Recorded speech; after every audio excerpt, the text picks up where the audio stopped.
Good morning everyone, Tim from Bozu Garage here, and what we're doing today is a very short, I hope, 6-month review video of our MG4 Excite 51.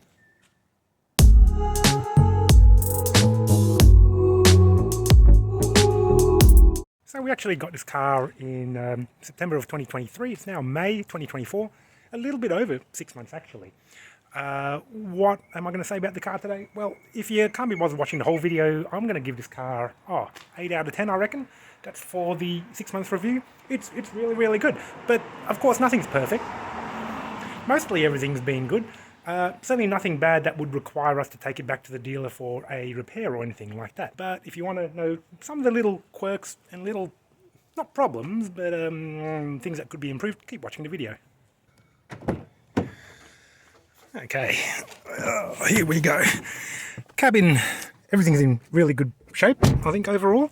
We actually don't drive this car very much. Fabric seats, great condition, front and back. People rarely sit in the back, to be honest. At the time of writing or recording, 100% charge, about 400k range. We've only done 3,500 kilometers in, 7-8 months? Let's have a look around the cabin a bit. So one little thing, this is a really small annoyance, but when you look at the vents here, it's kind of hard to see, but there you go. Can you see the flaps at the back, right? If you try to adjust the vents left to right, it's mostly okay, and then you don't get much warning before you actually close the vent off entirely. Not a big deal, but there you go. Looking at the sunroof visors up here, they work to block out the sun. There is no light, just like there's no light in the back of the car as well. When we come to the area around the gear selector, a little bit dirty, not as scratched as I thought it would be, but really don't like scratchy black plastic. No one does, and there's a reason for it. It will end up looking pretty average. You can buy aftermarket covers to mask that, but so far, so good. So driving an MG4, great car to drive, really comfortable, good handling, direct, great sort of acceleration while you're moving. A little annoyance is the lane keeping assist. It does get a little bit naggy when you're going down any kind of road. It likes to beep at you, and also it likes to move the steering wheel a little bit. I mean, all cars now have to have lane keeping, emergency braking, whatever to get their safety ratings up. But you know, it just could be fine-tuned a little bit better. One common problem that a lot of people in the forums seem to get is a lot of low pressure tire indicator marks. So at the moment, what are the readings? 240, 248. 256, so there is a bit of difference there. Now what a lot of people don't actually do is check their tyre pressures enough. What you need to do, if you are getting the low tyre pressure warning, have a look down here. So that shows you the recommended tyre pressures. You've got 17-inch wheels on this base Excite 51 model. If you've only got 2 people in the car there, you should be at 250 front and rear. If you've got a few more people, 250 at front, 280 at the back. And you know what I love, you got 250 kilopascals and you got 2.5 bar and you got 37 psi, but the car won't let you change between the lot of them.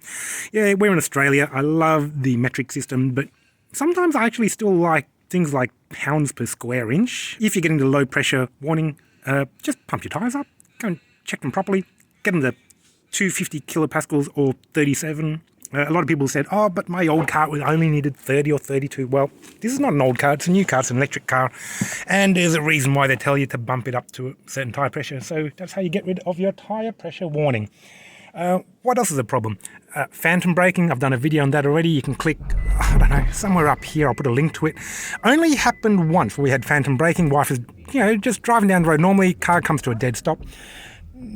I mean, again, you got to have emergency braking in order to get your safety ratings up. But if this had over-the-air updates, which we'll come to later, if we had over-the-air updates, we would be able to fine-tune that system, as well as the slightly annoying lane-keeping assistant problem. Another little annoying problem, not a big deal, but you can actually program the left and right start buttons, these, to give you shortcuts. So the one on the right here, when you touch that, it'll bring up the air conditioning setting, which is fantastic. The left one, I had it set to driving mode, and as you can see, it doesn't say driving mode anymore. The car likes to forget the left start button sometimes. It might stay for 3 or 4 days and then it'll disappear again.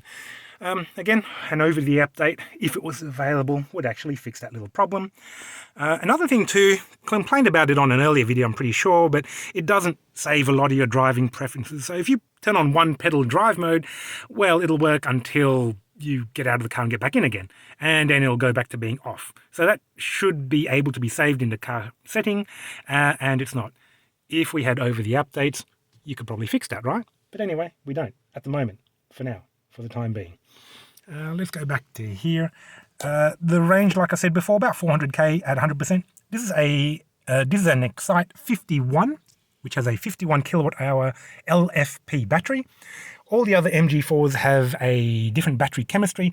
The great thing about the 51 model is that this battery doesn't really care if you charge it to 100% all the time. There's no real special care you have to take into it, which just makes it easier to live with. Plug it in, charge it up, you're good to go. We just plug it in when we get to about 60-70%, and even on the very, very slow MG provided slow charger, which only charges about 1.3 kilowatts per hour, yeah, if you let it charging overnight, we don't have a problem, so that's fine. Now, I don't have my wife's iPhone with me at the moment, but I just made a video and uploaded it about this little device here. That is a Carlinkit 5 2 Air. I've tried a couple of wireless CarPlay adapters. This one works really, really well for both CarPlay and Android Auto. If I had her phone here, it would just connect automatically. You don't have to plug anything in. It brings up your CarPlay, your map, your music, all your kind of things very easily, and improves the driving experience a lot without having to get your phone out of your bag and plug it in there. I would always forget if I plugged my phone in and left it there. So, highly recommended. Check out my other video for that. There's a link in the description about where you can get that little device from too. Another common problem that's been reported on the owners' forums are problems with the under tray, the little flat covers under the car that bulge down a little bit. Now, when I picked the car up, there was no problem that I could see. Just looking from the back of the car at the back wheels. I think where most people had problems was at the back of the car, just in front of the rear motor. And if you look really closely, you can see, I'm going to try and point with my finger, just there, there's a tiny, tiny little drop. Looking at it, it's about 3 or 4 millimeters. I'm not really that worried about it. There is actually an official MG fix available. I'm going to put the recall number or whatever here in the bottom, so you can harass your dealer about that. If you're got a really saggy, droopy lower tray, then maybe you should get it fixed, right? I don't believe, if we look towards the front of the car, there's really any issue there. In this model, the base model, which is rear-wheel drive only, there's no front motor. Another little annoyance, which is actually cropping up a little bit more recently, is a bit of the problem with the charging. So most of the time you just get the charge, you plug it in here. At the moment the lights are white. When you plug an activated charger in, it'll go blue for a bit and it'll go green, and then everything's good for charging. However, I would say that only happens for us about 2 out of 3 times, but 1 in 3 times you'll plug it in and nothing really happens, and then you have to unplug it, plug it back in, turn it back on, go inside the car, push a button, go to the MG app, start charging, and eventually you can get it to work. So I don't know if we've got a hardware problem or a software problem, or it just doesn't like being charged up on Thursday mornings or whatever. I might write that down for something to get looked at later, if and when we ever get this car serviced. Let's walk around to the back here. I still like how this car looks. I reckon it looks like futuristic, but not that out of place as well. I think I've got a rear spoiler coming, which I'm quite excited about. The base model is the only one that doesn't have that little wing out the back, which I do think fills out the profile of the car quite a lot, where it continues the roof line too. Anyway, when I get that wing, we'll install it. We'll do a video about that too. That'll be great. Looking at the front here, I mean, just look at like the angles of it, the design. It's really, really nice for essentially which is what is a very budget EV. Looks great. Love it. I think it looks better than my Model 3, which is, you know, still in the back over there. And I did have a comment on an earlier video. Someone was asking me if the digital key works on this car. And yeah, it does actually. Now, I've got to say, the Tesla Model 3 digital key works really, really well. You just walk up to it, you open the door, you get in, put your PIN code in, and off you go. This one here, you have to unlock your phone, you have to open the MG app, you have to click a little button that says unlock car, and it'll unlock. And then once you're sitting in the car, you have to click another button on the app to say, start the car. And it does work, it just involves a little bit more touching. That said, if you have the MG4 provided key, just leave that in your pocket or your bag, and you can lock and unlock by pushing the button on the outside of the door and get in and go. That's not too bad, but the MG4 key is a little bit chunky. So yeah, a little bit of a short 6-month review, which is a little bit overdue, 8-month review, let's call it, of the MG4 Excite 51. Like I said at the very beginning of the video, I'd give this about an 8 out of 10 at the moment. What would make it better? You know what I'm going to say, over-the-air updates. Every other EV just about has got it involved, and it really does help a whole lot. So literally the day after I filmed the walk-around video, I got an update on my phone saying that there was an update for my Tesla. How about that? Now, the great thing about the Tesla is that the software is definitely class leading. It's way better than any other EV out there. These updates come out quite frequently, in my experience, every 2 or 3 months, and we do get a lot of updates. Now, this is a big one. The visuals are changing, which means that the center screen looks a whole lot different when you're parked. There's updates mainly to a lot of navigation things. Sentry mode is where the car records audio and video of people walking past your car, which is great. More navigation stuff, trip progress, as you can see there. Adaptive high beams, now that is fantastic. At night when you're driving, it's like having high beams everywhere except for where the oncoming traffic is, so they don't get dazzled, and you get a much better view of everything. Adaptive high beams, game changer. It's really, really good. Adjusting wiper controls, it's never been great, but it is improving. And the great thing about the over-the-air updates is that it means as they improve the algorithm for the wiper blades, it'll be updated and pushed to your car, and you don't have to take your car to a dealer or pay for a service or anything like that, and it comes out quite frequently. There's a whole massive list of other updates. You can see it scrolling past on the other window that I had earlier. But again, not meaning to bash MG, but they could really take a leaf out of Tesla's book and improve the quality of the product leaps and bounds by having over-the-air updates. I really hope it will come to the platform one day. This is probably the one thing that it's really a big failing when you do put it side by side with a Tesla or any other Tesla. I really, really like this car. When we go out, just two of us around town, we normally take this rather than the Model 3. Why? It's probably a little bit easier to get around town, tiny bit shorter than the Model 3 that we have over there. You sit a bit more upright. The visibility is probably a little bit better again than the Model 3, especially now that we've taken off the rear headrests, which block all your vision. Another thing that really helps is that the turning circle in the MG4 is quite a bit better than the Model 3. This thing is not great for getting around town or parking.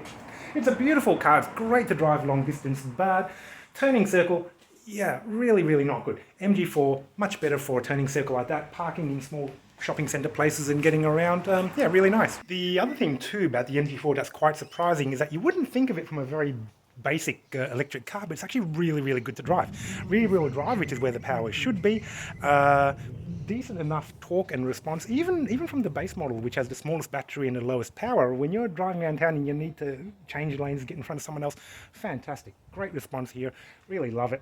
And even taking out on a slightly twisty road here, yeah, again, quite a good drive too. Very impressed. Again, coming back to my final thoughts, 8 out of 10. To make it perfect, MG, you just need to bring in over-the-air wireless updates. It is actually really super important and improves the quality car heaps. The Model 3, this one here gets updates every 6 weeks, 8 weeks, and when I get in, it's like a brand new car. There are new features, things work better, headlights work better, the driving experience is better, more fine-tuning. And this does need a fair bit of fine-tuning, to be honest, in terms of the lane keeping assist, the emergency phantom braking, being able to save the settings, one pedal driving improvement, things like that too. So if you wanted to make this a 9 or a 10 out of 10 car, over-the-air updates, a few other little things. Otherwise, great little electric car. Even better now, because recently there's been a bit of a price war across a lot of manufacturers and models in Australia. That MG4 now is something like 40 grand drive away, I think, in just about every state in Australia. A little bit more if you wanted to have a colour option on it too. These Model 3s too, this is the old version, the new Highlander. They've had 3 price drops or something like that in the last month, down 6 or 7 grand. Not great if you just bought one and you missed out on the price drops, but great if you are looking at getting one. Overall, love electric cars. Fantastic things to have. Wasn't a big fan of them 5 years ago, but yeah, couldn't live without one now. And I tell you what, if you like this video, please like, comment, subscribe. Check out my other videos for things about Tesla Model 3s and things about MG4s as well, electric cars and petrol cars and all my other project cars too. And I will see you in the next video.